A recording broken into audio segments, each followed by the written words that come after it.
Welcome to the Palace of Megapixels. This is Super Mega Crash Brothers Turbo.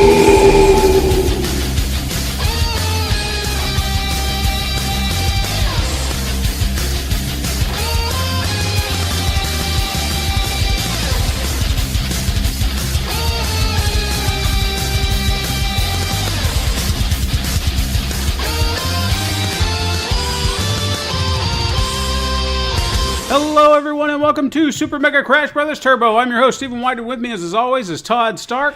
It's good to be back. And joining us for our return is a first-time guest of the show. I met this guy my first year at TwitchCon. Didn't know him beforehand, but got to know him and never forgot him since. One of the nicest guys you'll ever meet. Please welcome Chaos. Welcome. Hello everybody, it's nice to meet you guys. Good to be on the show. So how you been today? Oh, I've been good. You know, just the usual battle with the summer heat in Texas, but nothing major. Oh yeah, obviously. We're almost getting out of the summer months. We've had a nice day or two around here, so maybe it's coming to an end, hopefully. Hopefully. You know, the next 3 or 4 months, eventually winter will come, right? Yeah. I like fall myself. Yeah, I do too. It's nice and mild and comfortable. Yeah, that's the thing, comfortable. Mm. So, Chaos, tell everyone a little bit about yourself. Well, I'm 30 years old now, so, you know, I still stream. I don't think there's really an age limit to streaming, honestly. It's all about the audience, you know. Mm-hmm. If people like you, they're going to watch you no matter what age you are. Sure. They're going to like you for your content and everything, rather than thinking you're too old for something. I've seen people much older than me that are very successful at streaming, so... Right. It's all just about your energy. So I've only been streaming. Well, I've been streaming for a little bit over a year now, but I'm not really going to count my year until my year affiliate anniversary, because I really didn't start seriously streaming until after then. Sure. To be honest, I can't remember when I first streamed. So that's the easiest way to do. Right. Now, what actually got you into streaming in general to really kind of put yourself out there? To be honest, it's probably after a couple of my local friends here started streaming, and through them is actually how I met the Epic community. Mm-hmm. Because, you know, Sanmaru 12, Lala, she's an amazing woman. She streams. She doesn't do it so often now because of health reasons and work, but through her, I met so many people that came into her chat, and actually the very first person from Epic I met was Caesar Butters, now Chillin' Rexy. Mm-hmm. And she basically was like, hey, I have this cool group, and that's how I met everybody else in Epic. And that's when I was like, this is a lot of fun, like meeting all of these people just by being in chat or something from streaming. So I was like, maybe I could try it myself and just see, you know, they have all these amazing communities. Maybe I could add myself to this and see what kind of people I could attract and what kind of friends I could make. Right. Now, where did your name Chaos Hand 56 come from? Like, where did that originate? That came from my 11-year-old self, because nobody else had it. To be honest, I can't even remember exactly why I thought of the name. I think I was just like, hey, this sounds kind of cool. And the 56, a lot of people ask me about that. I'm pretty into computers and everything, so, you know, usually the memory sizes, everything go like 256, 512, 1024. But I was like, 256 is too long. That's too many words. So let's just put the 56 on the end there. And that's how that was born. And nobody's taken it since, so it's kind of just stuck. That's pretty good. Got lucky on that one, I'd say. Oh, definitely. Mm-hmm. Now, I noticed that on your stream you actually play a lot of older titles. You kind of got a retro theme going on. Was that something you wanted to do from the beginning, or is it just something that happened? It's something I kind of wanted to do from the beginning, because honestly, when I first got into Twitch, you know, you have your retro streamers and everything, but a lot of people... Like, when I first got on there, the very first thing I saw, because you go onto Twitch and it shows, like, the top games was League of Legends. And I'm not a big fan of MOBAs or anything like that. I can watch some people who play them, but only if I really like that specific person. Right.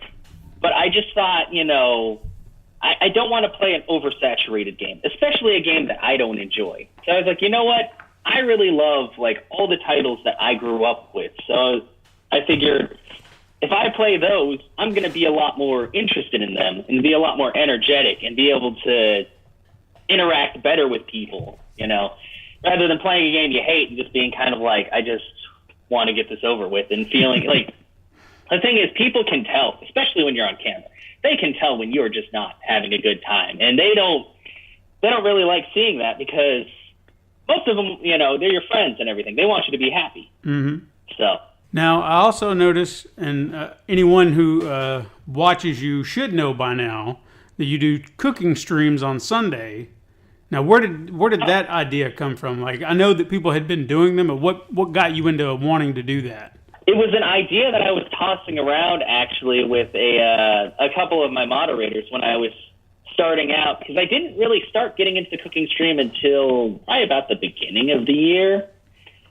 But I was like, you know what? I kind of want to do this because, you know, I like to cook. Mm-hmm. And I figure it might be nice. Like, I wasn't sure how many people do cooking streams. When I looked at it, there's actually quite a few. But I was like, you know what? I kind of want to just, like, make my own take on that. Just right. And part of the thing is I'll either make things that I find, or if my viewers or one of my mods finds a recipe and they're like, hey, try this. I'm like, okay. Like, I might as well give it a go because I want people to know that, I mean, anybody can cook if you try. You know, a lot of people think you have the stigma where, you know, women should be better at cooking and men should just be better at, like, everything else, pretty much. But it's like, it's just anybody can do anything, really. It's just having the mindset to do so.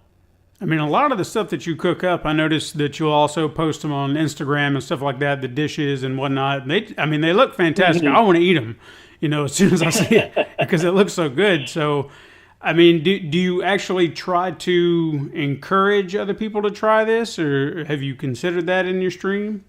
Like, not doing a cooking stream in general, but say, hey, this is the recipe that I'm doing. You can do it too. Here's this for you.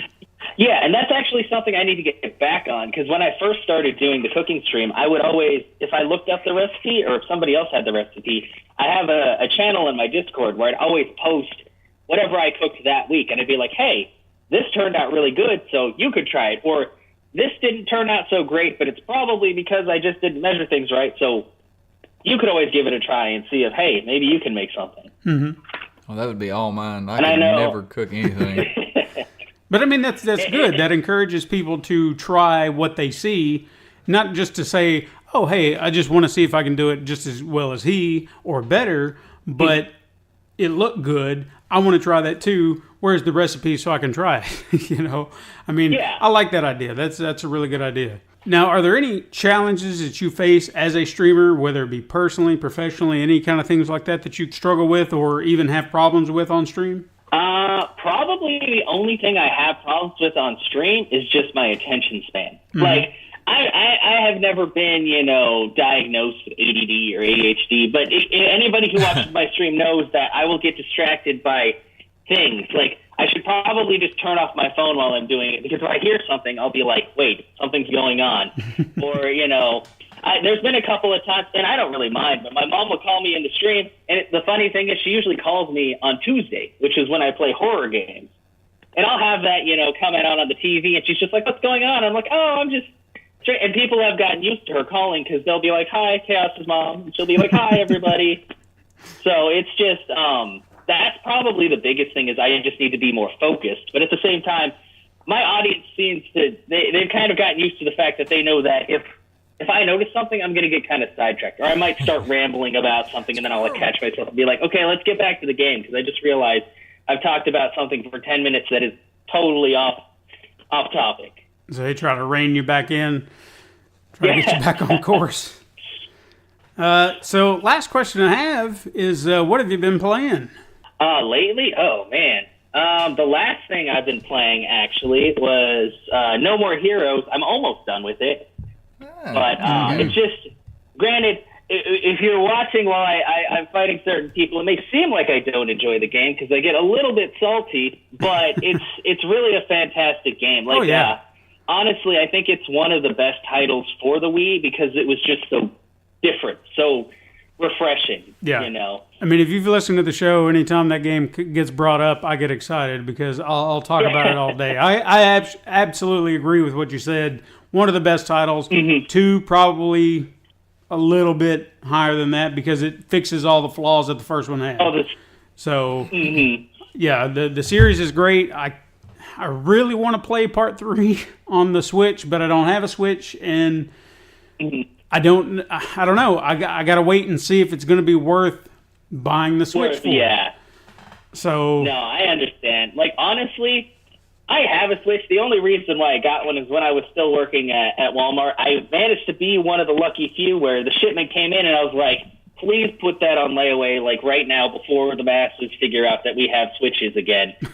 But I'll tell you right now, if you have the money for it and the inclination, I highly recommend it. Like that, like I have the Wii. I love the Wii. I never got the Wii U because I felt like the system never took off very well. And it kept its value, but I'm not sure why. Like I don't want to talk crap about it, but it's just like the Wii U.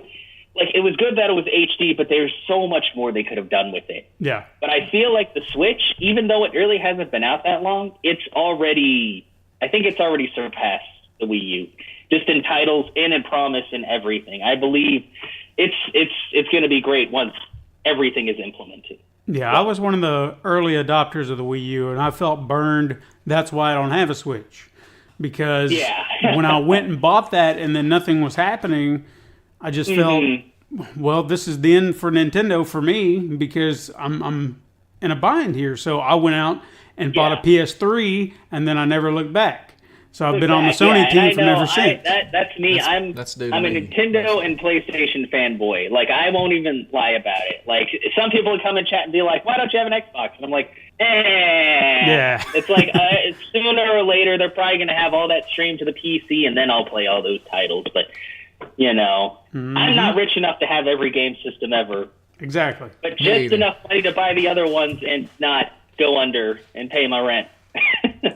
For sure. Rent's important. All right, Todd, what have you been playing, buddy? I finished up Far Cry 5. Probably that is my favorite Far Cry.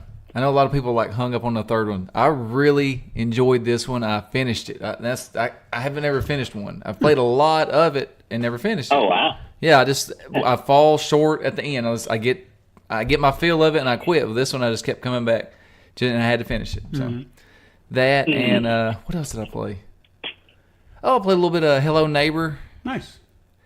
I'm still kind of on the fence on that. I didn't really jump in too much. No. But I think I'm gonna just. I think it's going to be something like me and Peyton play together. Fair enough. And then I'll probably be done with it. Mm-hmm. That's it, though. What about you? Still trying to finich up Metal Gear Solid 5, mainly because I took a detour, and that's what our review is today. Oh, yeah. So I had a detour for another game because I was like, I want to play this now, and then I'll get back to it. And as far as where I am in the game, I would say I'm near what would be considered the end, like the official end of the game. But I looked ahead and it said that there were 20 more chapters. I'm like, but that's not the end of the game, right? I mean, I finished the game here, but all this is extra. So as long as I beat this mission, I officially beat it, right? Yes. Okay, good. So that's what I'm going to do. I'm about 3 missions away from that. I'm going to beat that, and I'm going to be done. Because I don't need the extra challenges and whatnot. I've played it enough. I've satisfied my need. I can see why that game took so long in development. I mean, it's just... There's a lot to it. There's so much in it. But outside of that, when I've not been playing that, is I jumped back on No Man's Sky. And I got to say, they've stepped it up a lot. I mean, I've found myself spending more time on it, especially at times I should be going to sleep. Right. And I'm looking at it, and I'm like, just one more thing, and I'll take care of that. And before I know it, it's like an hour after I should have went to bed, and I was like, son of a bitch. So I've got to stop and go to bed. But it's a lot more involved now. It doesn't feel bare and empty. It feels alive. And there's a lot more to do, whether it be base building or space exploration, the mining and stuff like that, all the stuff that you can do. I don't know. There's just so much more content. It feels more engaging than it did. So I've really been into that, just off and on, kind of dropping in and out of it.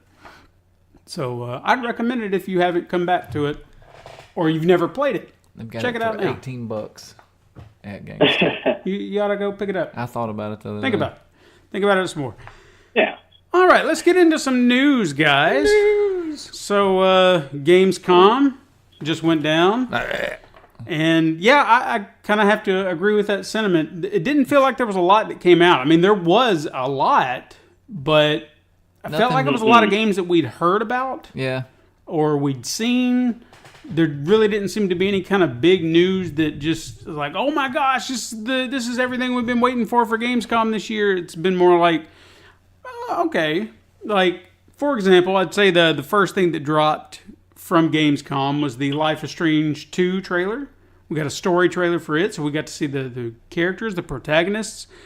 I was in already, and I'm still in now. I'm still not quite sure what the story is. Did either of you get kind of an idea of what the story might be just from that?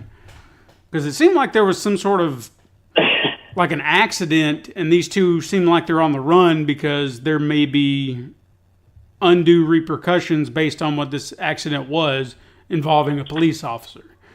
Yeah. That's kind of what I gathered from it. So they're just on the run to say, "Oh, well, crap's gone down. We gotta move." And the older brother's trying to take care of his little brother and whatnot. So it didn't give you a lot, but it gave you enough to kind of get you interested. But they didn't give any kind of indications as how it ties into the Captain Spirit one-off that they did. But I'm still curious how that's going to happen. What if it deals with his mom? Whose mom? Captain Spirit. Like she's the linchpin of the whole thing? What if it has something to do with that? Hell, that could be the accident. I didn't even think about that. Yeah. So that could be the accident maybe she was involved in, and they happen to be responsible, partly responsible, however you want to look at it. So, yeah. Well, I never okay, thought about that. here's my question. I haven't seen this trailer, right? Okay. You're talking about. I seen the teaser for it where it had the police cam. Mm-hmm. Does somebody have superpowers? I didn't see any, they didn't showcase anybody having superpowers. Did you see that, what I'm talking about? I did see that. Yeah, but they didn't specify who might have done that. So if we had a guess, I'd say maybe the little boy. Perhaps. What if he was in the accident? Could have been. Yeah. So, I don't know. It's got my attention. I'm intrigued. I'd like to check it out. We got gameplay trailers for World War Z, kind of showing their zombie mechanics. I'll be honest with you, I kind of checked out halfway through the trailer. I love World War Z. I love anything zombies. You know that. I know. So I seen this and I felt the same thing. It's not that I feel zombie fatigue at all, nor will I ever. But I was not impressed. I was kind of. It looked ugly. Just like meh. Yeah, it looked ugly. Like I'm hoping The Walking Dead's going to be a little better. It looked good, but I trust Overkill. Yeah. I don't know. It just didn't do anything for me. There was a gameplay trailer for Just Cause 4. Showed big tornado riding the tornado or whatever the crap. I don't know. That game's just insane. The whole series is insane. I've yet to get to really try it. I think I told you about it, Todd, where a buddy of mine came over. For those who know Porter and Ale, George, he's Porter. He happened to be over after a show, and he said he saw that I had Just Cause 3 on my system, and he's like, "Oh, have you played that?" And I'm like, "No." And he's like, "Can you now?" He's like, "I want you to see this." So we played it for about an hour, and I was like, "Yeah, I'm into this. If I wasn't already hip deep in other games, I'd start this up right now." So that's probably next on my list after Spider-Man, because there's not enough time between now and Spider-Man, unless I just took off of work for 2 weeks, which isn't going to happen. There was footage for the Resident Evil 2 remake. I'm just ready for that. That still kind of gives off a Resident Evil 4 vibe.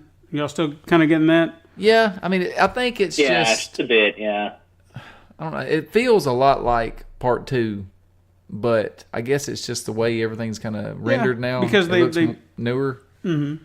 I think that's what feels like part 4. But I think the developer, and they said this probably a few weeks back, where they were trying to make sure that they didn't change the game at all. I mean, granted, it's changed, but everything that you remember from the old game is still going to be there. They just have to figure out another way to do it in that same vein. So I was like, that's good. That's cool. You know, you're not sacrificing the game that you loved. You're just kind of giving a different perspective on it. But it's still the same game. So I thought that was pretty cool.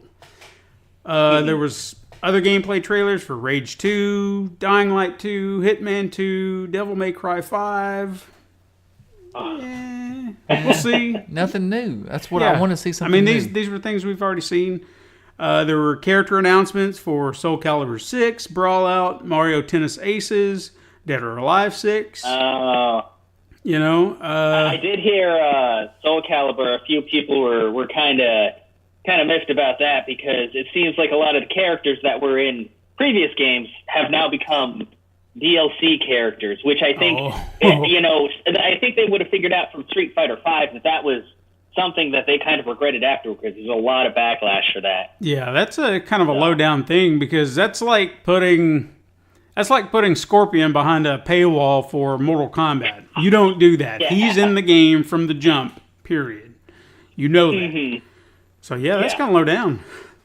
What else did we get? There was a how-to trailer, one of the animated old style trailers for Fallout 76. It shows you how to make your base or your camp or whatever. Are you excited for that game? I'm still not. I don't know why, but I mean, I like those trailers. I mean, I always found those entertaining with the Fallout 4 stuff, but I guess the way this game was presented kind of turned me off a little bit. So I'm waiting to see until I get a better picture of what the game will be.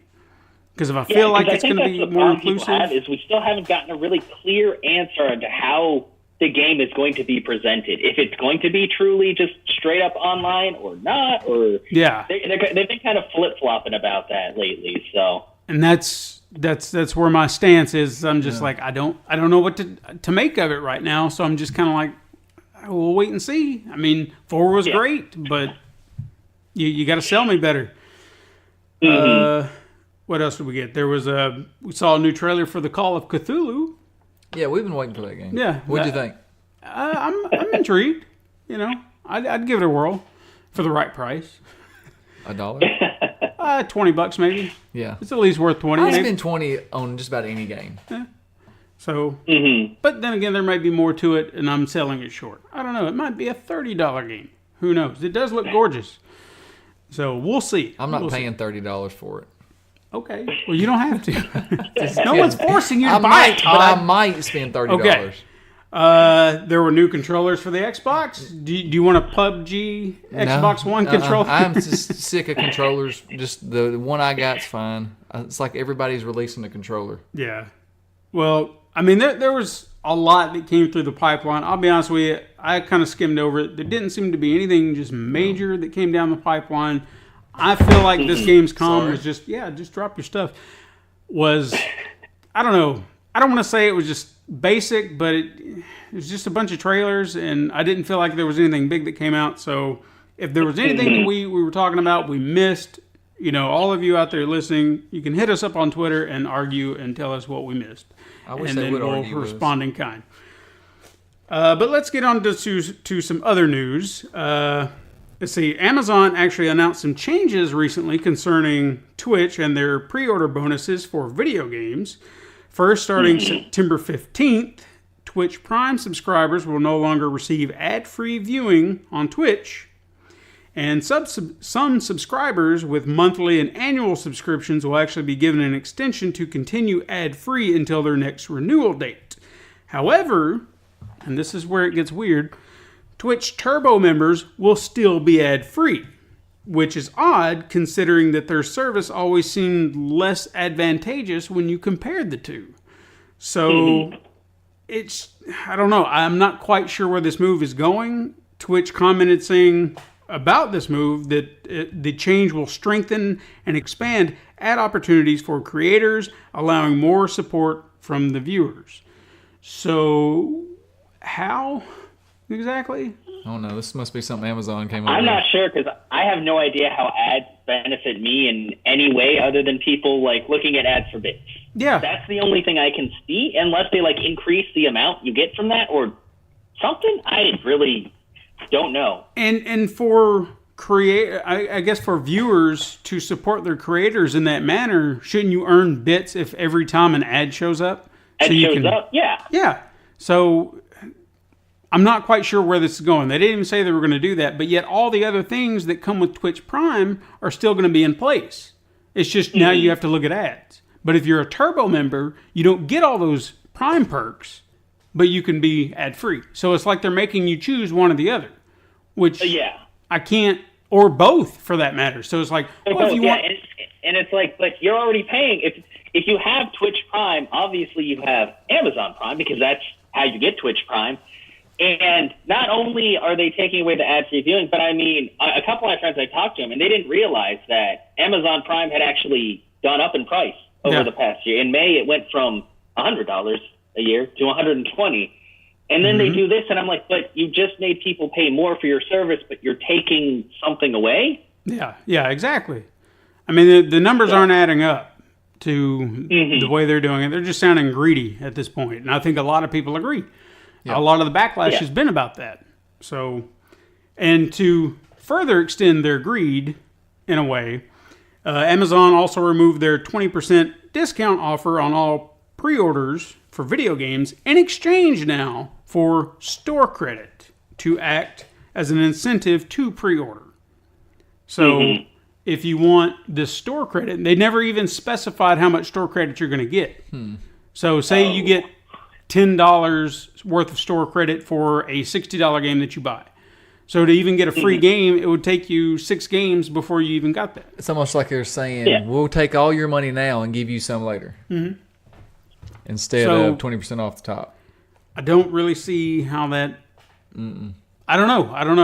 I'm not going to be doing that because I don't really buy games on Amazon unless it's like a desperate attempt for scrounging for a very cheap title, but I never do. But that change goes into effect on August 28th for all of you who are big fans of ordering off of Amazon. All right. Are we ready for some quick hits? Love quick hits.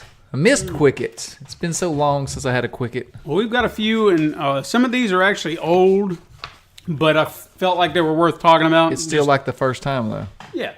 So it's new to us. And listeners, if you don't listen to if you actually get your gaming news from us completely, thank you. Thank you so much. And we don't sorry. want to disappoint you. We're sorry. Now, the first one I got is there were characters announced for Super Smash Bros. Ultimate. We had King K. Rool from Donkey Kong Country, Simon and Richter Belmont from the Castlevania series, Chrome from Fire Emblem Awakening, and Dark Samus from Metroid Prime.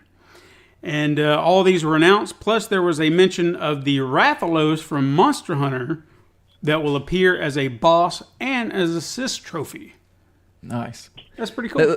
From what I've heard, they really nailed it on this Smash Brothers. I love Smash Brothers. That's another one of those titles that would be a definite purchase should I get a Switch. That's not going to be one of those like, should I? No. And again, this is where I felt like Nintendo kind of screwed me over with the Wii U version, is because I bought it there, and they had so many characters behind the paywall. Costumes and all this stuff. I mean, it literally, if you wanted the characters that you purchased for the Wii, and then you had the 3DS version, which also had, there was no cross-buy there. It's like if you wanted them on both, you had to buy them essentially as a package together. And if you really added up the amount of money you were going to spend on all of this, if you bought everything combined on both systems, it would be like essentially buying 2 more copies of those games. I remember you talking about that. Ridiculous. He was pissed for a week. Yeah, because it was just like, you can't... I mean, it's funny because there was an article that I read today from Miyamoto who was essentially saying, microtransactions and paywalls. He's like, you can't nickel and dime people together. I'm like, but your company has done that. It's like, but you just did that. Yeah, you've done that. So maybe they've learned, or maybe I understand that he possibly did not have any kind of say in that, so that's not his fault. But again, the idea is known. It was terrible. So hopefully they won't make that mistake again in this game. There was also the shutdown of the Elite Pro membership program at GameStop. So you're a GameStop guy. What does that mean for you? Which tier was it? The Elite membership. Elite. I have. Elite Pro. They're getting rid of it? Yeah. Shutting it down. No more. That's the upper tier, right? Yeah. That's the one I got. Yeah, why'd they get rid of it? I don't know. They just said they're getting rid of it. So, I guess you're not going to have that anymore. No, that pisses Well, I me wanted off. to know what you thought about it. I don't like it. I Okay, get all my games from GameStop. I got a ton of money from that. No, you won't. Shut up. Microsoft said that the Forza Horizon team is working on something big. Forza Horizon, the next one. Yeah. I don't even know how many Forzas there are at this point. There's I just wish like they'd too many to stop. count. Yeah. It's that one good game they got, along with a few other good games, and they're like, we just keep pumping them out. Shenmue 3 got a release date of August 27th, 2019. Oh, I was going to say August 27th. That's Monday. No, 2019. Yeah, it's like that's soon, but yeah. No, you got to wait a year. Well, I mean, it's sooner than never, right? You know. Mm-hmm. Well, we seen it, 2 years ago? Was it? Was it Yeah, 2 it's years? about that, yeah. So, hey, at least it's happening. Maybe. They've still got a year to shut it down. God of War released a new game plus mode this week. Have you tried it yet? I have not. That's I think I'm going to jump into that. That or Dead Cells. I would probably recommend Dead Cells from what I've heard. I I think they're played a bit both of it, good. and I loved it. I need to play more of it and get better at it, but I just love how smooth everything is in that game. That's what I've heard. A lot of the things about it have been controls are tight, and it's just it's a great gameplay experience. So I'm looking forward to playing it. I've heard that the God of War is it makes it feel like a new game. So that's why Give it a go. I believe I am, and I'm going to tell you about it next week. Okay, good. Is that okay with you? That's fine. That's perfectly Okay. fine. But I'm play gonna- Dead Cells at some point. I'm going to do that too. Okay, good. I'm sorry. I didn't mean Hell's freezing over because Ubisoft said there will be no new Assassin's Creed game next year. I think they're going to do 2 years off a year, 2 years off a year. I think they that's what they're going to should. start doing. They should. They need to give it a break. Kingdom Hearts 3 will actually feature a series recap at the beginning. So, thank God. What is it? A series recap. All the story. Of what? Because there's a Kingdom lot. Hearts That 3. game is Oh my so God. complicated. Yeah. Like, I love the game, but the story is... It I goes don't off the know. rails There's when a you get lot. into all the side games and stuff like that. It's like, what is going on here? So, Capcom said it's open to a Resident Evil 3 Nemesis remake. And I kind of translate that as We're doing it. if the money is good for the 2 remake, then yeah, we'll do 3. I think they're already doing And it. I'm pretty sure it's going to be really good because, I don't know, 2 is my personal favorite, and Yeah. I think a lot of people really enjoyed 2 quite a bit. I loved it.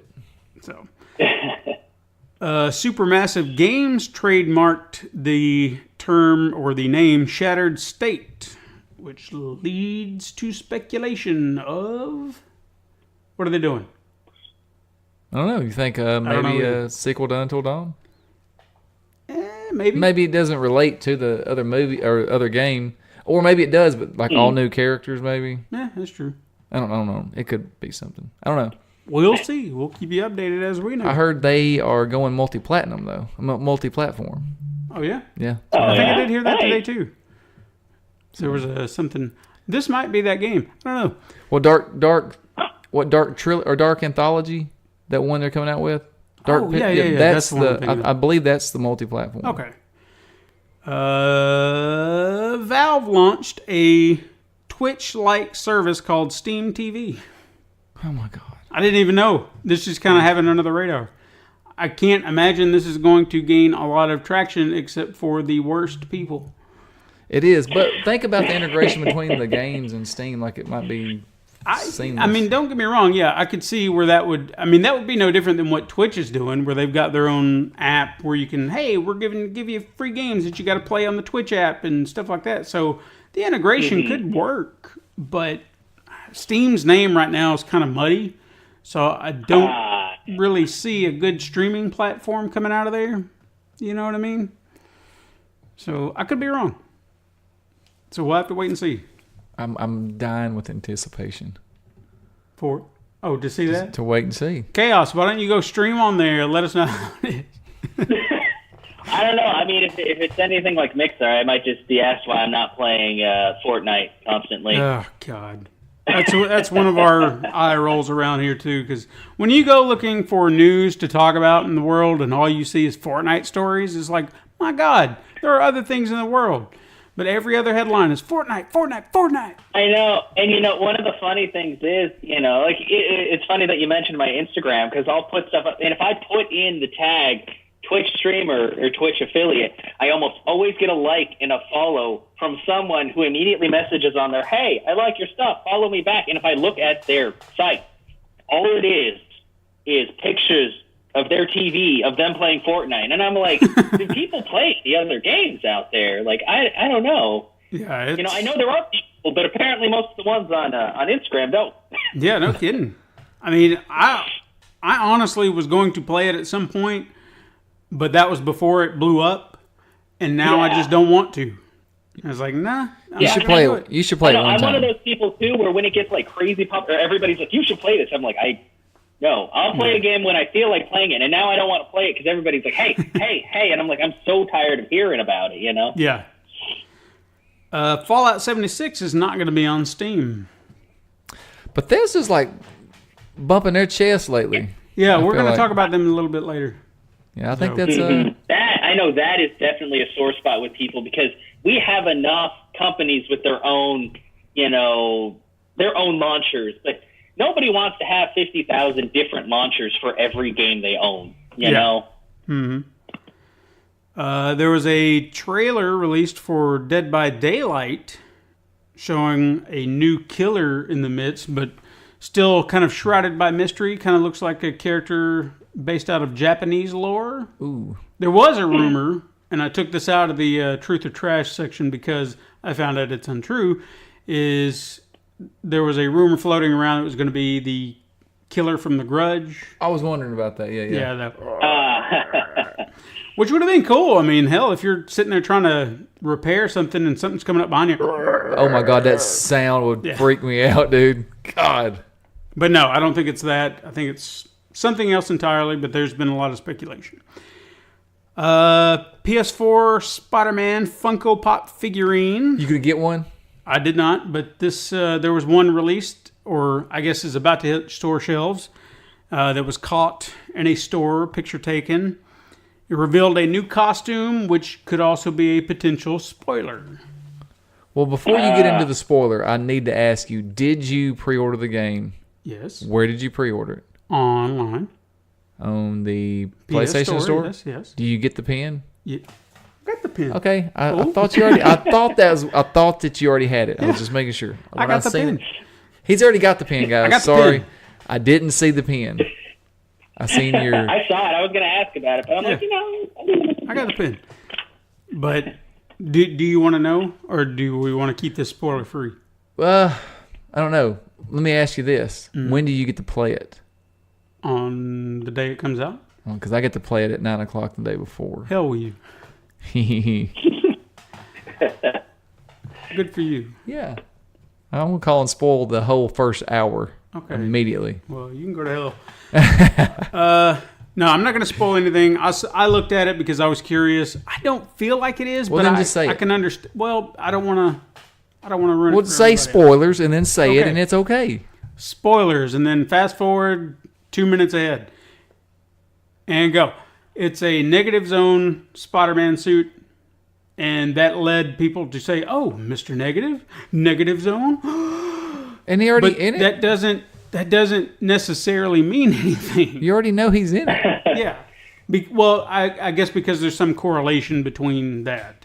But they could. I mean, Funko Pops have been misleading before. We thought we were going to get the Gray Hulk and the Avengers, and that didn't happen.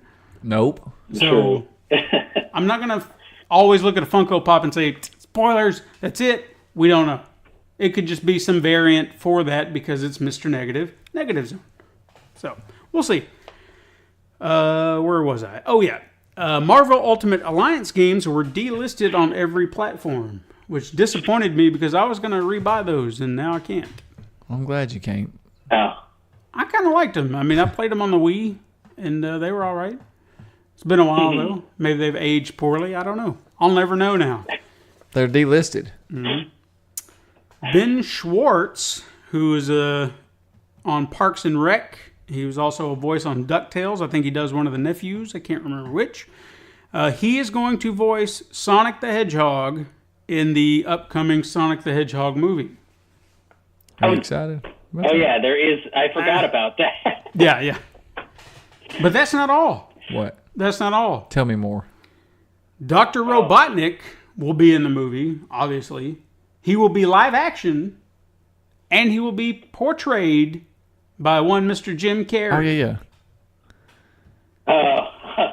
So that should be interesting. So I wonder how they're going to make him look. Are they going to put him in bodysuit, I'm sure. They got to. Because think about it. You take a look at the way Robotnik is designed.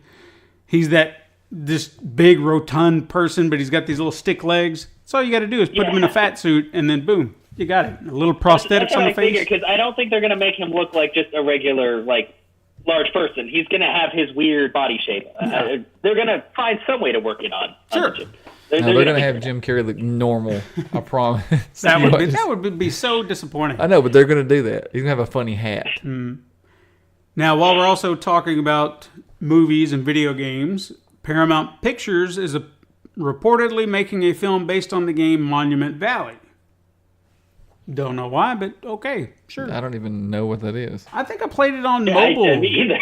I think I played it. It was on a mobile game, and it was actually pretty fun. Don't get me wrong, but I didn't feel like there was a story worth delving into. So they announced this. This is like, we should know who this is. Yeah, we're going with Monument Valley. Yeah, love it. Well, hey, Fox is apparently working on a TV show based on the recent game Vampire or Vampire. Yeah. However you pronounce it.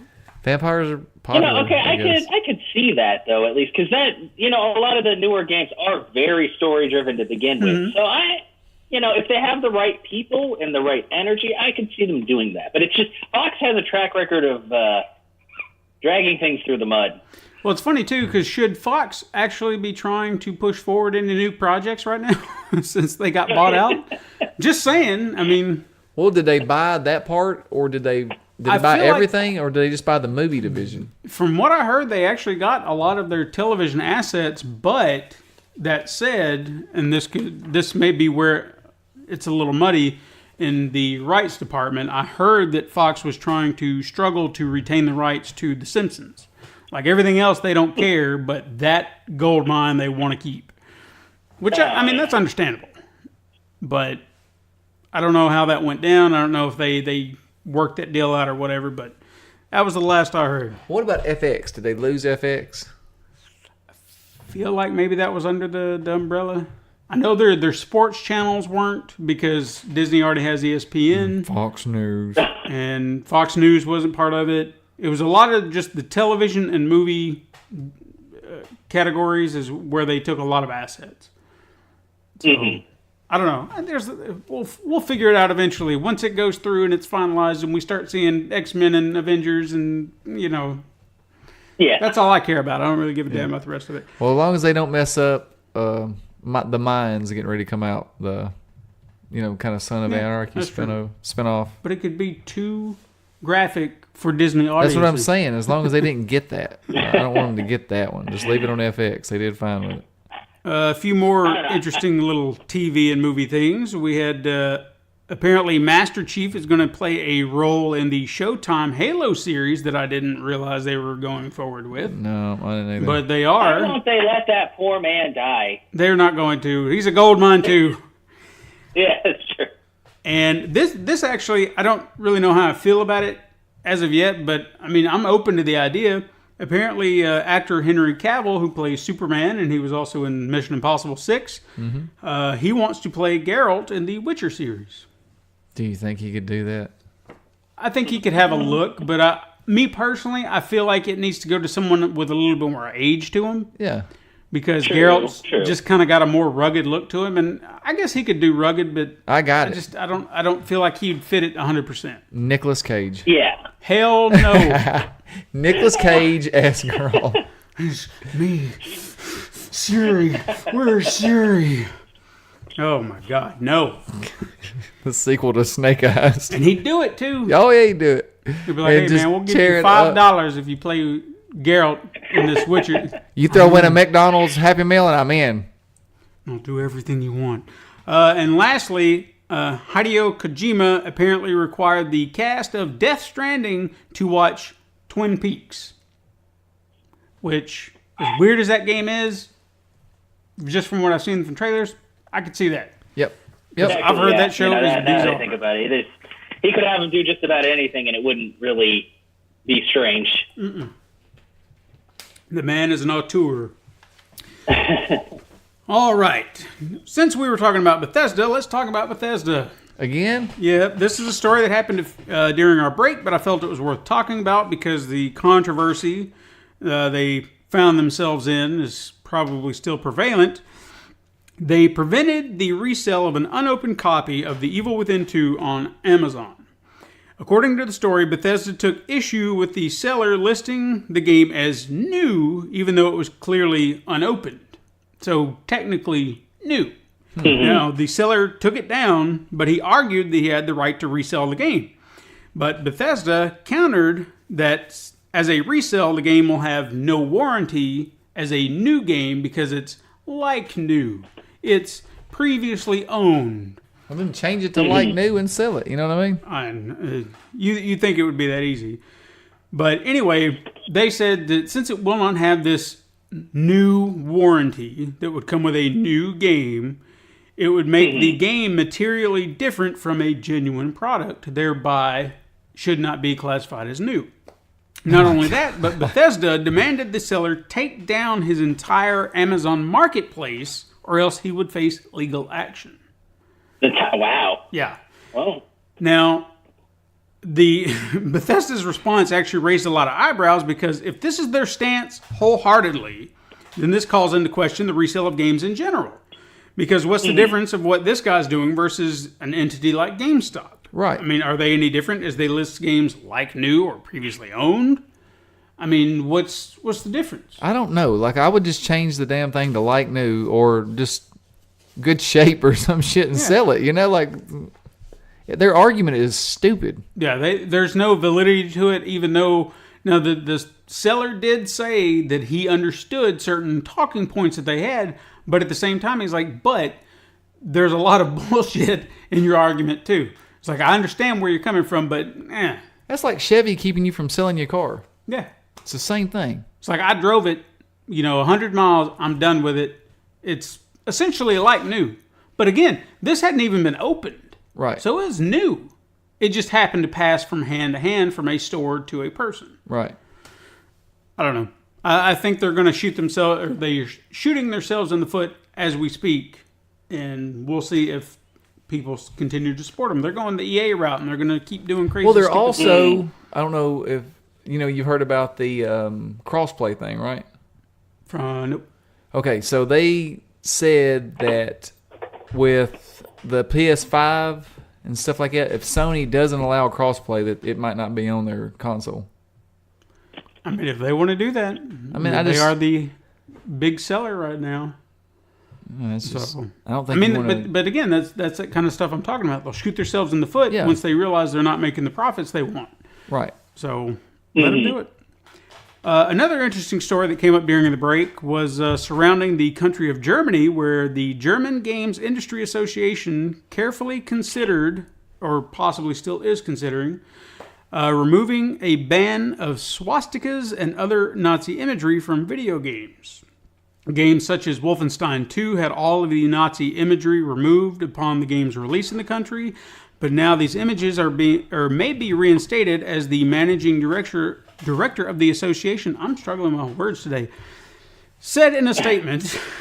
In a very vague nutshell, he voices a concern about tendencies toward all forms of discrimination ensures that they are committed to an open society and believes that video games handle these sensitive topics like Nazi Germany in a very responsible way that encourages reflection and sparks contemplation to gamers. So their direction is something I'd love to see others take note of, since sweeping bad deeds under the rug seems to happen all the time and it doesn't make them go away. Well, they know everybody wants to kill Nazis. Yeah, I mean... Everybody. But, I mean, take a look at other things that we've seen in the past with cartoons, where you've had Looney Tunes and Tom and Jerry. They've been edited for television because, like, we're going to talk about this. They don't even show Looney Tunes anymore. I understand that there were a lot of racist things kind of portrayed in those cartoons, but by hiding them doesn't mean they didn't happen. Yeah, little kids ain't going to pick up on that stuff anyway. But I understand that if you want to be a little bit more sensitive to it. But I think it's at least good to have them out there, because if you get a lot of the collections, they'll have them out there. And they even put disclaimers like, these are presented as they were. They contain this. It's wrong then. It's wrong today. But we want you to have the complete collection, as it was intended to be seen. And that, again, like what they're saying, it gives you reflection. You can watch it and not be like, oh man, that's some great racist stuff right there. You can be like, yeah, and just move on. Yeah. You look at it, you accept what it was. You don't turn it into anything bigger. You have a reflection about it. You can talk to your kids about it if you're watching cartoons with them. You know what I mean? Say, that's kind of wrong. Don't do that. So I get where they're going. I think it's a good idea. All right, guys, are you ready for some truth or trash? Always. Chaos, are you ready? Do you know what truth or trash is? Actually, this is the first time I've been a part of it. So why don't you let me know what's going on? All right. Well, what we do is, this is our rumor section. I'm going to give you an item, a headline, and you have to tell me whether you believe it is truth or trash. Okay. First thing. The Spyro Reignited Trilogy has been delayed to ensure that all 3 games have been put on the disc. Truth. I think that does sound like truth. Yeah. Right. Yeah, I would agree, because that was horse shit. They got slammed. That was crazy. Yeah. All right, next one. Capcom is working on a special edition of Marvel vs. Capcom Infinite called the Uncanny Edition, said to include X-Men characters that were missing from the game. That's a tough one. Oh, man. That is a tough one, because, I could see them doing it, because Marvel vs. Capcom does net them quite a bit, Even people still play the original one, because it's a classic, But, oh, man. See, I'm leaning towards trash. Okay. I actually know.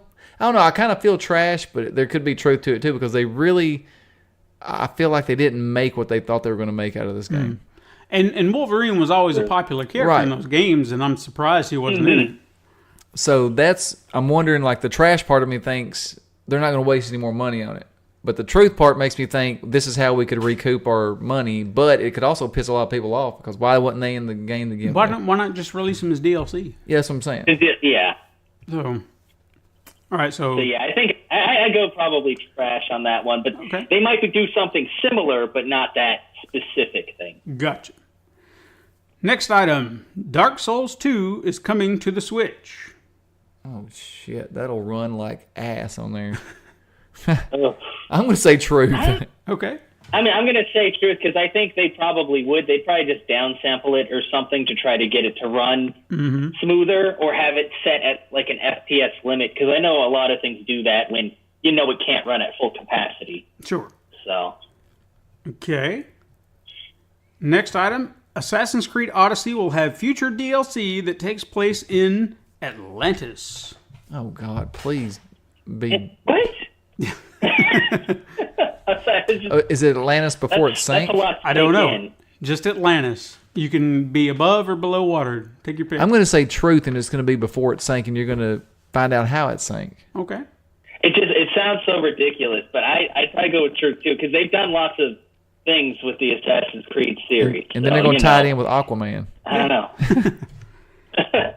And finally, There's a new Evil Dead game. Evil Dead. There's a new Evil Dead game on the horizon, and it will feature the cast of Ash vs. Evil Dead, including Bruce Campbell. Lacia is going to trip. I bet she's strangled. You know what? No, I'd say truth to that. I hope it's truth. See, especially with a lot of the newer stuff, they try to incorporate things that have happened in series and all that. So, I mean, I would be on the cusp of saying trash for this one, simply because, as much as I would love to see it, the man said he was done with the character. I know this is not playing him physically, but you're essentially saying, I'm coming out of retirement to play this character in another form, hypothetically. It's another form.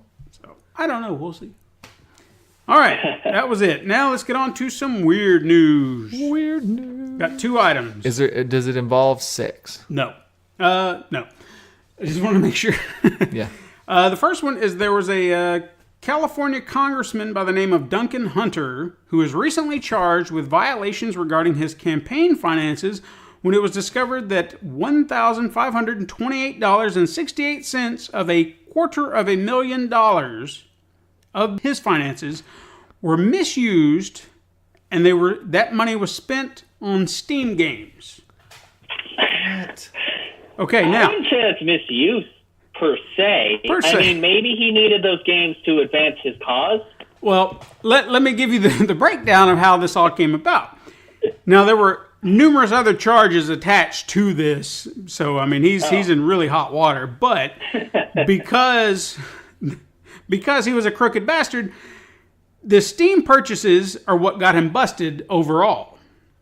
Now, in fact, back in April of 2016, some of these purchases were questioned by the Federal Election Commission, which he deflected by throwing his own son under the bus by saying they were from him playing one singular game. And I would imagine, hey, that could have been Fortnite, but Fortnite wasn't really out then.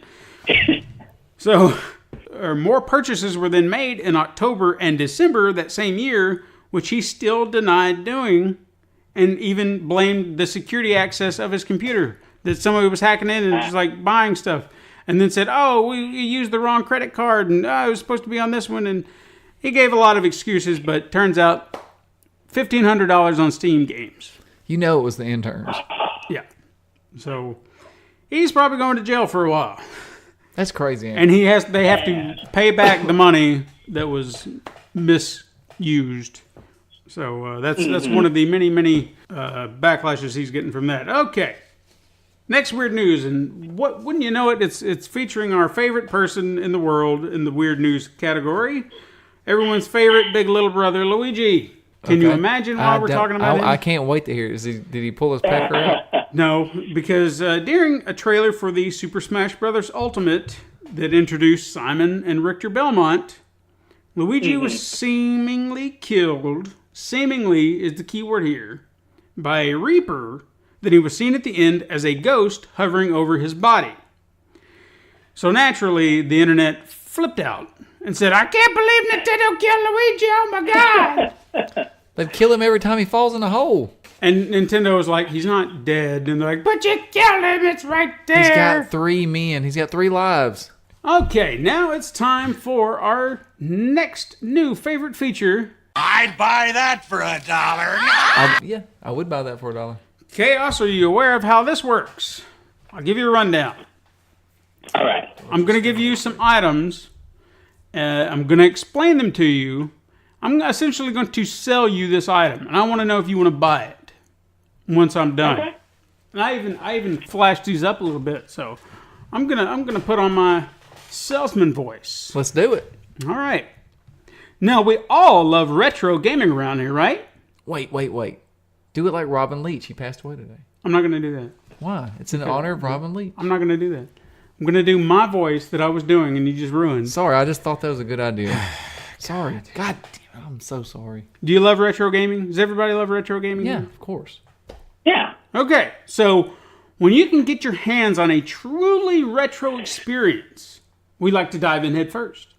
So with that said, I present to you the most retro of all retro consoles, the 64 Mini. an officially licensed half-scale replica of the Commodore 64. Sold. Featuring an HD output via HDMI, classic joystick, and 64 games pre-installed and ready to play, complete with save and replay functions. Not only that, but the console allows for software updates via USB flash drive, and those USB ports can be used to hook up a second joystick for some two-player action, or even impress your friends and use the console as a keyboard for your PC. How about that? But with all of the games that you remember, like California Games, Breakdance, Tower Toppler, Street Sports, Jumpman, which sounds like a lawsuit, I remember that. Rana-Rama, Sword of Fargoal, and Nobby the Aardvark. No. This I do amazing like aardvarks. This amazing collection will be available for purchase on October 9th. Hey, that's my birthday. And is selling for the amazing retail price of... $69.99. Do you know? Oh wait, do I have to get the price? Yeah, what price would you pay for this? That I don't even remember how much like the NES Minion stuff were, but like $39.99. No, you will pay the amazing retail price of $79.99. Close. Oh, So do you want it? I want to know what games are on it. Like, do you have Those are the few of the games, and then there were other games on there. You have to go on their website and look Dude, it up. is I'm not gonna- Ghostbusters on there? No. I'm not buying it. well, No, is O'Reilly's Mine on there?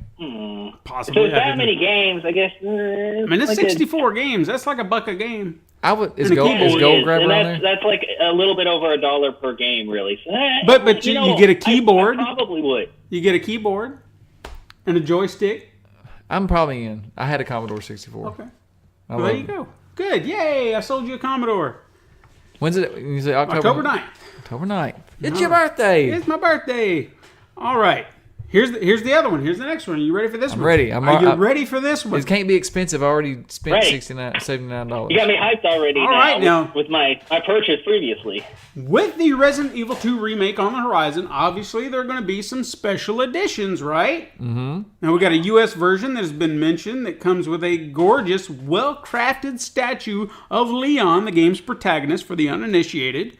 However, I argue that this version is the inferior version, as a much grander version exists. I like how you said that. Okay, sure, you get some of the same things and a few other additions like costumes and guns, but may I interest you in the premium edition? Not only do you get that amazing statuette that I previously mentioned, but you will also receive a poster of the Raccoon City Police Station, or one scene in the station, I am not 100% clear, a code for future DLC to be released in the game, an art book and soundtrack CD, and the proverbial cherry on top, a Bluetooth keyboard designed to resemble the vintage typewriter seen within the game, that even come with 4 typewriter ink ribbons, which are in fact specially designed rolls of masking tape. Now, I know what you're thinking. What the hell am I going to do with a typewriter that may or may not be an actual typewriter that comes with ink ribbons that are not ink ribbons? But I say, why put yourself in that position? Since the U.S. is not privy enough to ask this question, you can only find this particular edition in Japan. But if this is a must-own, and let's face it, it should be, then head over to your nearest importer and drop about how much? Oh, shit. I know I'd heard of this one. I can't remember the exact price. I know it's a lot. $129.99. $129.99. You're going to have a lot of saving to do. I'd say 300.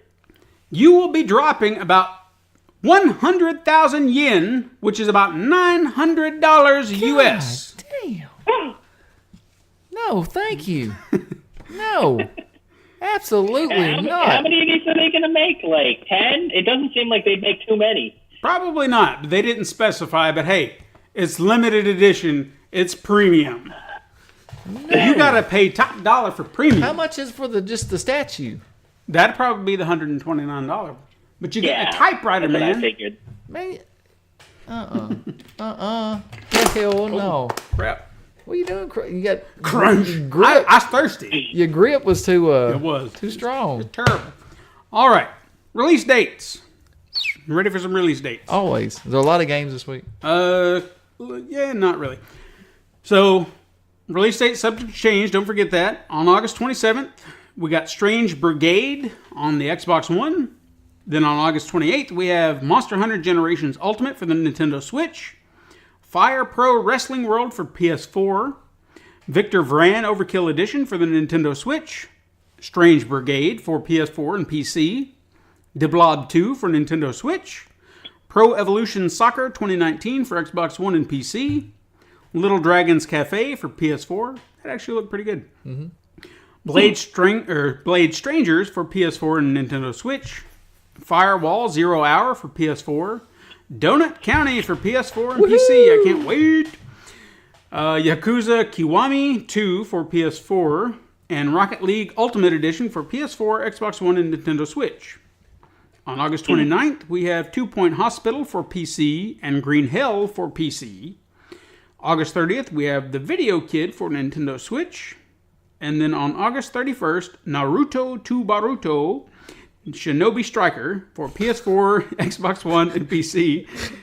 Divinity Original Sin 2 Definitive Edition for PS4 and Xbox One. And NBA 2K19 The Prelude for PS4 and Xbox One. The Prelude? The Prelude. Another one? I guess. Who knows? I don't really keep up with the NBA stuff. All right, now it's I'm time pretty bad at that. for our next favorite segment. What the hell did you just say?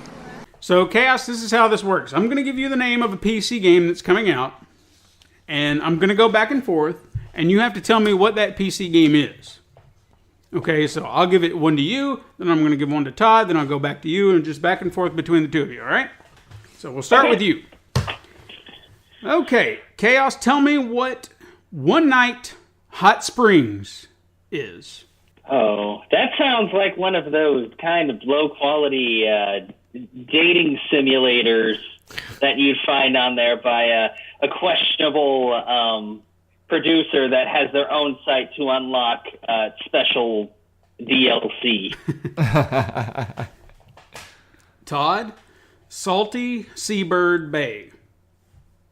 It is a point-and-click adventure, and you play a seagull, and that is all I'm going to say about that. That's it. You just try to say, what's the name of it again? Salty Seabird Bay. Yeah, like he's real pissed because he can't. You're trying to get French fries. Okay.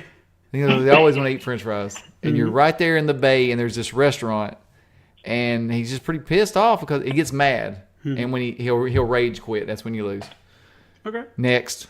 Chaos, One-Dimensional Desperado.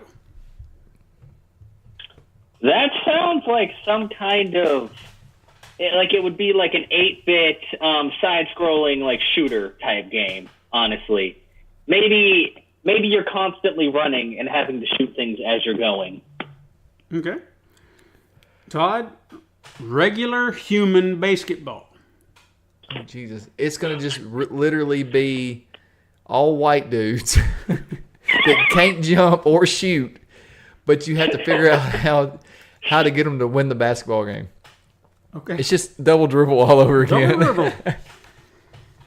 Chaos, Hazmat Hijinks. Oh. I would have to say that sounds like it would be like one of the Visceral cleanup type games, except instead of cleaning up bits of like people, you're basically going around and trying to clean up lots of radioactive mess and everything. Fair enough. Todd, Russian Subway Dogs. Oh my God. Russian Subway Dogs. It's a Subway runner with dogs. Okay. And they're in Russia. Okay. Chaos, Hungry Piggy Donuts Mania. What? Okay. So this one, It sounds like it's like one of those phone games where maybe you've got your pig like at the bottom of the screen and you use your finger to kind of go left and right and you're trying to catch donuts and maybe not catch like spiky things or bombs or something. It just sounds like something really cutesy, honestly.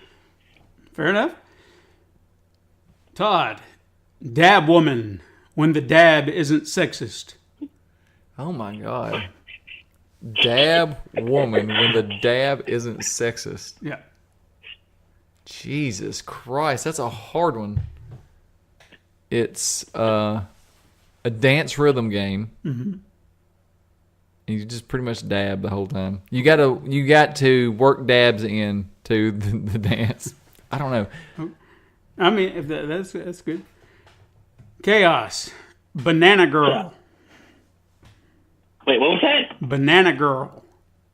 Banana Girl. Okay. So what this is going to be is it's one of those moe type games where it's like a puzzle slider thing where you're slowly uncovering girls in various fruit outfits. Okay. Todd, Big Dick. Oh my God, Big Dick. It's about this big. Big Dick. Oh, it's a detective crime game. There you go. Good. L.A. Noire style. Chaos, Basketball Hoop. God damn. Basketball hoop. These names are so simple. Okay, so this one, all you're doing is, if you guys think back to like Final Fantasy VII when you're playing that weird little basketball game where you have to hold the button a certain amount of time to get in the hoop, it's like that, but just like on Steam for like 99 cents. All right. Todd, again? It's the sequel to what? Chaos, Peter World. Oh, okay. Well, this one sounds like it's some kind of strange little platformer, kind of like set back in 70s, very psychedelic and kind of strange. Mm-hmm. Todd, Ducks and Goobers. Ducks and Goobers. Mm-hmm. It's a 8-bit Okay. Bomberman style game, and you're ducks. That's what I'm going with. Chaos, Cake. That's a tough one. Cake is where you are feeding your wife, but she wants very specific cakes that you have to build on an assembly line. And if you build them wrong, she gets mad, and you can only mess up 3 times, and then it's game over. And when you get it right, she goes, cake. Todd, Trumpy Wall. It's Donald Trump has to raise money to build his wall. Okay. Simple enough. Yeah. It's made by Tiny Builder. And Chaos, you got the last one here. Poverty is a choice. Wow. Okay. So poverty is a choice is one of those, I don't know if you've ever played like Adventure Capitalist or you've heard of it before. It's what you'd call like an idle game where you start something up or you start by clicking and then you like hire people to make more money. I feel like it's like that, where you're basically just trying to make as much money as possible, but you start off like just being broke and having to flip burgers. And you can choose to be in poverty and just flip burgers, or you can become a capitalist. There you go. Or you can buy diamonds to increase your output of money for the low price of $5.99. Yeah, you get 30 diamonds. Mm-hmm. Yeah. All right, that was our wonderful little segment I like that. of What the Hell Did You Just Say? I did better this time than I did last time. You did pretty good. I've been practicing. All right, now it's time for our game review. This is actually a new game, but it's technically could be considered a retro review. Well, just tell me the game because you haven't told me. You wouldn't tell me what it was. Well, You know how I do this. I know. You know how I do this. 50 episodes, you know how I do this. I know, but you know how I do. I always say this. Well, let me just get into it, and then we'll talk about it. So it has been well established on the show that we love looking back on old video games. We also strive to review newer games as well, something that we hope to do more in the future. Today, I not only get to review a newer game, but also get to talk about older ones. Of course, to do so, I must be reviewing a collection of sorts, and this would be the Megaman X Legacy Collection. Good choice. Now, as we can see, I know the listeners at home cannot see, but I see Mega Man all around Chaos, and I love it. I love it. In fact, my avatar for the show is a Mega Man avatar. Yep. So, see, my love is just so deep. Now, my love for Mega Man should be clear, considering the music that you hear on the show every week. And upon hearing that this collection was finally getting released alongside a companion collection, I was ecstatic. As a kid at the ripe old age of 13, Mega Man X was one of the most challenging games I had ever played on the Super Nintendo. When it was reissued on the Wii's Virtual Console, I nabbed it along with Mega Man X2 without hesitation and found that my years as a gamer must have finally paid off, as I was able to play through them with little difficulty. Now, I don't know if this was true at all, but I'm beginning to feel like the Wii versions had their difficulty levels tempered down because the Legacy Collection versions contain the soul-crushing difficulty I remember in my youth. Now, beginning with Mega Man X and being thoroughly slapped around made me feel as though I was losing my touch. Was I delusional in thinking that the first two were easy as I thought they were a few years back? As the game progresses and you are able to collect enough heart tanks, sub-tanks, and upgrades, the difficulty does begin to drop a little bit, which is nice, but in a way it feels like you've worked hard to earn the easy life. Now that said, the game still has a way to ramp up the difficulty and test your skills. Mega Man X2 is no different and actually threw me a bit of a curveball when I started playing it, so much so that I actually had to restart 3 bosses but I eventually got it sorted out and got through the game. Now, the last 2 games in the series were a bit unknown to me. Mega Man X3 came out late in the life cycle of the Super NES, and it was actually the last Mega Man X game on that platform. I genuinely don't remember getting a chance to play it, though I'm pretty sure I gave it a try on an emulator a few years back. Now, my lack of knowledge towards X3 led me into a game with no real expectations other than it being fairly similar to the first 2. This was true in the sense of looks and graphics, and even gameplay mechanics, but there was an option to swap to 0, which kind of seemed hidden to me. Plus, the difficulty level of this game was insane. Okay, so much so that I had to dig up as many heart tanks and sub-tanks as I could before I could even defeat one Maverick. Damn. Once I received my first Maverick weapon, the bosses became a piece of cake, as they always do. I thought I was on my way to beating this game like the first 2, then I had to fight the final boss. I have no idea what these game designers were thinking, but they must have thought they made it through the first 2 final bosses, and they were so easy, so we got to ramp this up a little bit more so it's not easy. Because I died so many times that I honestly considered turning this game onto rookie mode just to beat it. I would have done that. I was so close, but I didn't. I persisted, and I finished the game properly. Now, while we're on the subject, let's talk game features. I just mentioned a rookie mode, which is basically turns on easy, and when I say easy, I mean it. It's damn near impossible to die. You get as many lives as you can possibly muster. It's easy. You're going to get through the game, no problem. In fact, easy mode is actually, or rookie mode, is a great way to go back and clean up trophies.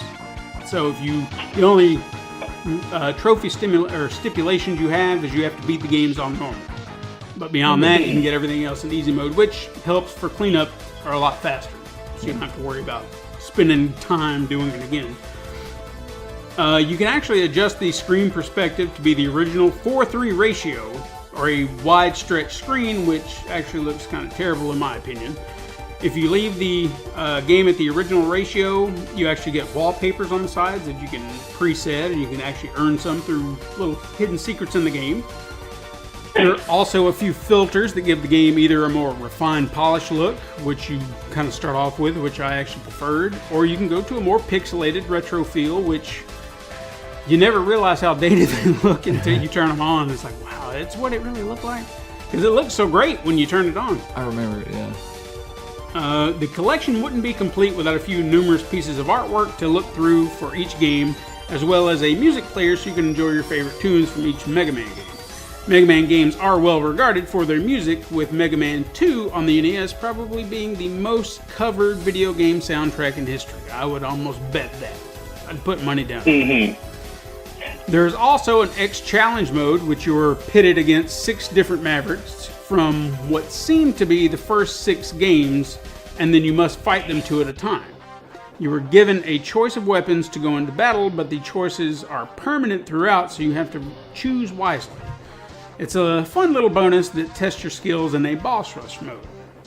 Now back to the games, Mega Man X4 was the first game in the series to transition onto a new platform.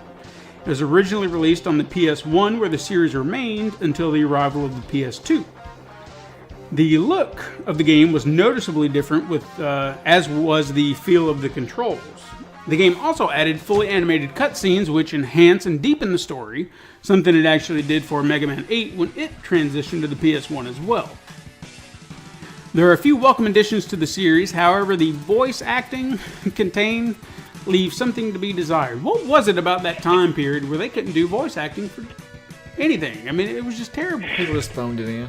Like, there was this one cutscene with Zero is like, what is happening to me? Like, You know, I think it's because, honestly, like, granted, yes, there was voice acting in the PS1, and so in some cases the voice acting in the PS1 was superior to some of the stuff in the PS2, but I think sometimes they were just getting ready. They really wanted to get this game out, so they're like, you know what? Let's get these people together. Let's do this thing. That sounds good enough. Let's go. Yeah, I would believe that, 100%. Now, the difficulty level in Mega Man X4 seemed a little easier than X3, but that was after becoming acclimated to the feel of this newly designed game. One feature I did like in this game was the ability to remap the dash button to L2, because for me that gave me a little bit more flexibility, not just with movements, but attacks as well. However, some of the other controls kind of feel stiff at times, as though they were not as responsive as the Super Nintendo entry. This entry also allowed you to play as Zero and actually gave him his own story arc with major revelations. Have either of you seen? Do you know? No. All right, Yeah. Spoilers for anybody who doesn't know, because I didn't know this. He was created by Dr. Wily. My mind was like, what? I'm serious, because that's how much of a nerd I am.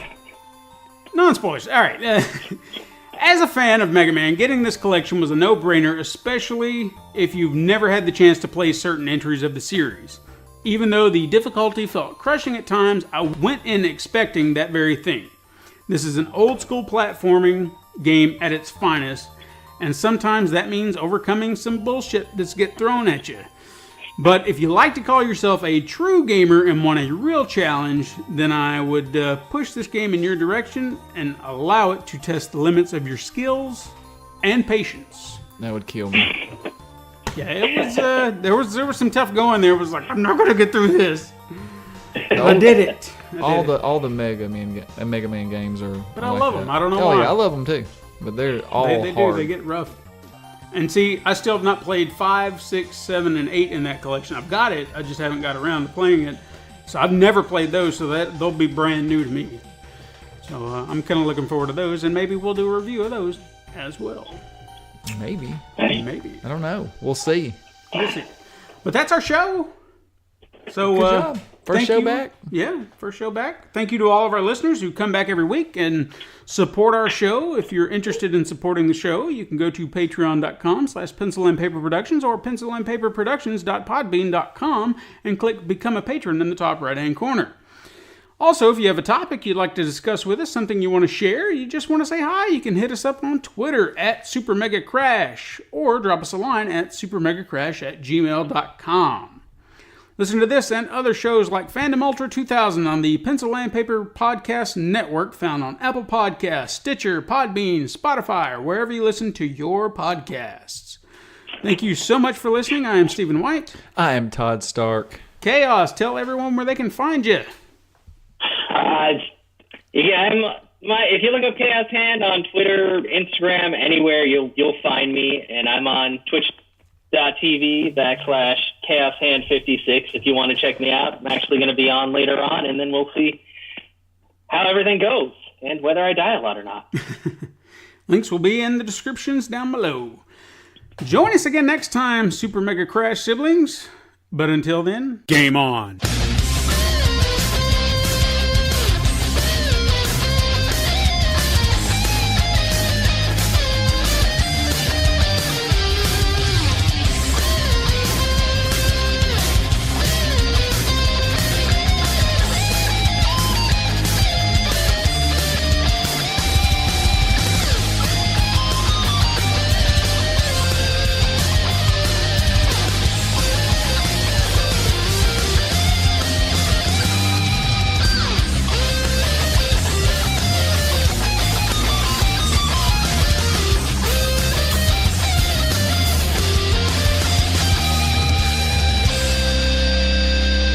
This has been a Pencil and Paper Podcast Network production.